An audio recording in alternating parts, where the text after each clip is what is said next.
का ट्वीट था, चेयरमैन साहब के ट्वीट में ये पॉइंट था ही नहीं, ना आप में से किसी ने पढ़ा और ये चीज़ नहीं। तो अब ये बैठ के ये ठीक है, उनको किसी होता है, किसी फेडरल मिनिस्टर ने या किसी ने उनको वो कहते हैं को कोई बात कह दी हो, तो आपकी जो बात हुई है तो उनसे बात करें। और अगर आपको इतना ही था, अगर एमक्यूएम ये समझती थी कि जी उनका कोई उनका अहम मुतालबा था जो कि नहीं आया, तो फिर एमक्यूएम तो वोटों में भी साथ थी। तो मैं इससे ज़्यादा तफसीलात में नहीं जाना चाहूँगा। मेरी गुजारिश ये होगी कि एमक्यूएम इल्ज़ाम तराशियाँ और नफ़रत की बातें करना, तासुब की लसानियत की बातें करना बंद करे, अपना काम करें, हमें अपना काम करने दें। जहाँ 27वीं अमेंडमेंट की बात है, 27वीं अमेंडमेंट में जो कॉन्स्टिट्यूशनल कोर्ट थी, आप पहले मैंने बताया कि जी चेयरमैन साहब ने जो ट्वीट किया उसमें बहुत सारी ऐसी चीज़ें थी जो कि पाकिस्तान पीपल्स पार्टी ने कबूल नहीं की। पीपल्स पार्टी ने अपना एक स्टांस रखा। ये मैंने कहा कि लोकल गवर्नमेंट तो उसमें था ही नहीं, लेकिन जो जो चीज़ें कबूल नहीं की वो नहीं की।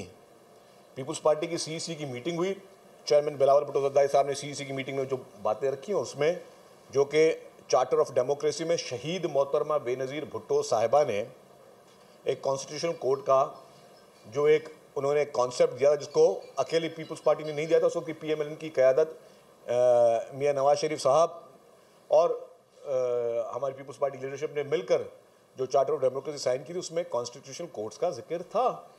तो कॉन्स्टिट्यूशनल कोर्ट्स जो हैं वो उसमें आई हैं, उस पर हमने एग्री किया है। जिन जिन चीज़ों पे हमने प्रोविंशियल ऑटोनॉमी पे 18वीं तरमीम के उस पर, या हमें जो है सूबाई खुद मुख्तारी हो या एनएफसी अवार्ड जिस पे हमें रिजर्वेशन थे, हमने उसको नहीं एग्री किया। ये यही डेमोक्रेसी होती है, ये पॉलिटिक्स होती है कि जी आपके ख्यालात अलग हो सकते हैं, हमारे ख्यालात अलग हो सकते हैं। हम किस चीज़ पे एग्री कर सकते हैं, हम किस चीज़ पे एग्री नहीं कर सकते। जिस पे हमने एग्री किया उसका कुछ छुप के नहीं, चेयरमैन साहब ने खुद आके प्रेस कॉन्फ्रेंस के ज़रिए आप सब लोगों के सामने उन्होंने कहा कि जी मैं पहले दिन कहा कि जी मैं बातचीत हमारी हुई है, कुछ पॉइंट पर हम एग्री हुए हैं। दूसरे दिन आके फिर उन्होंने कहा कि जी मैं कुछ पॉइंटों पर एग्री हुआ हूँ। तो 2 दिन तवील उन्होंने प्रेस कॉन्फ्रेंस की, और प्रेस कॉन्फ्रेंस में पाकिस्तान पीपल्स पार्टी का स्टांस बिल्कुल क्लियर रखा कि किस किस चीज़ में हम एग्री हैं, किस किस चीज़ में हम एग्री नहीं हैं। तो ये कहीं से ढिका छुपा नहीं। यस, जो सबसे बड़ी अचीवमेंट थी आपकी कॉन्स्टिट्यूशनल कोर्ट्स में एक बराबरी है। आज हर सूबे की इक्वल रिप्रेजेंटेशन है। माजी में सूबों की इक्वल रिप्रेजेंटेशन नहीं होती थी, जिसके सबसे बड़े खुमियाने पाकिस्तान पीपल्स पार्टी ने भुगते। माजी में जब बराबरी नहीं होती थी और ये कॉन्स्टिट्यूशनल कोर्ट्स नहीं थी, तब सबसे बड़े में बड़ा जो इसका निशाना बनी वो पाकिस्तान पीपल्स पार्टी बनी, पीपल्स पार्टी की लीडरशिप बनी। इसी जुडिशल एक्टिविज्म का निशाना पाकिस्तान पीपल्स पार्टी बनी। कायद अवाम शहीद जुल्फ़िकार अली भुट्टो साहब का जो अदालती कत्ल हुआ,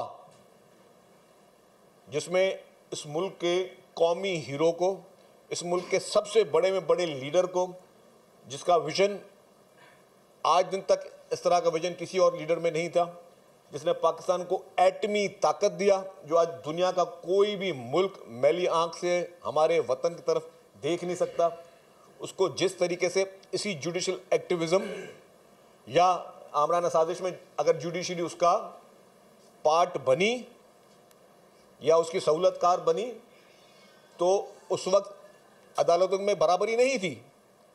तो आज अल्हम्दुलिल्लाह पाकिस्तान पीपल्स पार्टी और बाकी जो इत्तेहादी जमात है, जिसने भी उसको वोट किया, वो ये कह सकते हैं कि जी हमने ऐसा निज़ाम लेके आए जिसमें जहाँ पे हर सूबे का बराबरी का हिस्सा है, एक इक्वल रिप्रेजेंटेशन है, जो कि बहुत बड़ी चीज़ थी। तो हमने कहा कि जुडिशल एक्टिविज्म का तो हम बने शिकार। उसके अलावा शहीद मोहतरमा बेनज़ीर भुट्टो साहिबा की हुकूमतें 2 दफ़ा डिज़ोल्व की गई। जब मोहतरमा की हुकूमत 2 दफ़ा डिज़ोल्व की गई, दोनों दफ़ा मोहतरमा सुप्रीम कोर्ट की तरफ गई, उनको इंसाफ नहीं मिला। उसके बाद मुझे याद है मियां नवाज शरीफ साहब की हुकूमत डिज़ोल्व की गई, वो गए कोर्ट में, उनको इंसाफ मिल गया।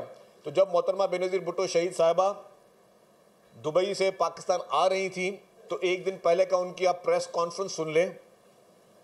जब इफ्तिखार चौधरी के बारे में एक सवाल हुआ, फिर उन्होंने कहा, बीबी ने कहा कि हम तो चलें अदालत की अदलिया की बहाली चाहते हैं, लेकिन उन्होंने फिर मिसालें दी शहरों के नाम लेकर कि फ़लाँ शहर को इंसाफ नहीं मिलता और फ़लाँ शहर को जो है उसके लिए कानून दूसरा। ये मोहतरमा के अपने अल्फाजात थे, हमारी लीडर के अपने अल्फाजात थे। तो ये एहसास महरूमियाँ थी।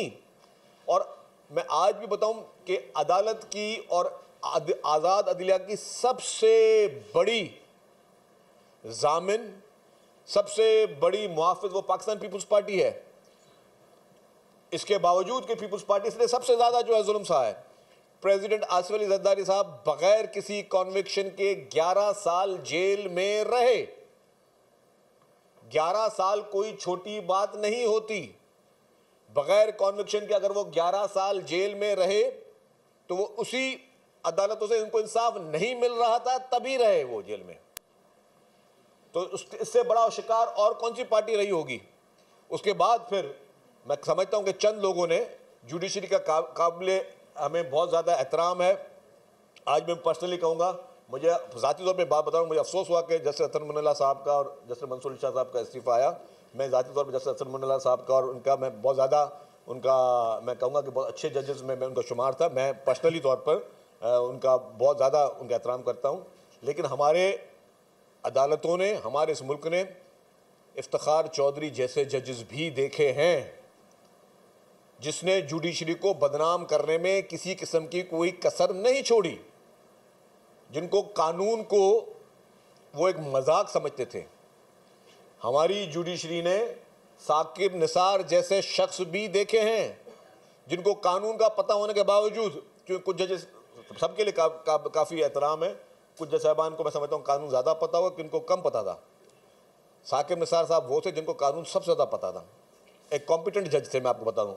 लेकिन जब उनकी वो कहते हैं कि अकल खिसकी तो उन्होंने जानबूझ, कुछ लोग तो भाई ऐसा फैसला कर देते उनको पता ही नहीं कानून क्या है ना, कानून कम पड़ा तो जो फैसला उसके समझ में आया।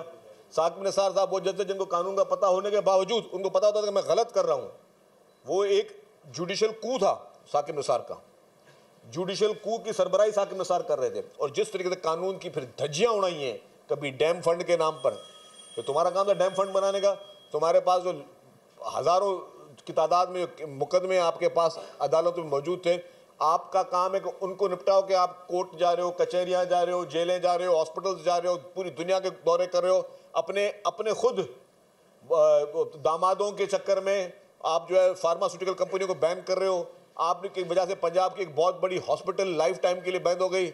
आपने जिस तरीके से फिर आप पीटीआई के और इमरान खान के पैरोकार बने, जिस तरीके से साकिब निसार पीटीआई और इमरान खान के पैरोकार बने, वो किससे छुपी हुई बात है कि बैठ के जो है कभी शेख रशीद के साथ हॉस्पिटल विजिट कर रहे हैं, कभी अपने चैम्बर में पीटीआई के सरबराह को बुला रहे हैं, फिर अपने बेटे को बुला रहे हैं साथ में, वहाँ पे तस्वीरें निकल रही हैं। क्या क्या शख्स ने नहीं किया।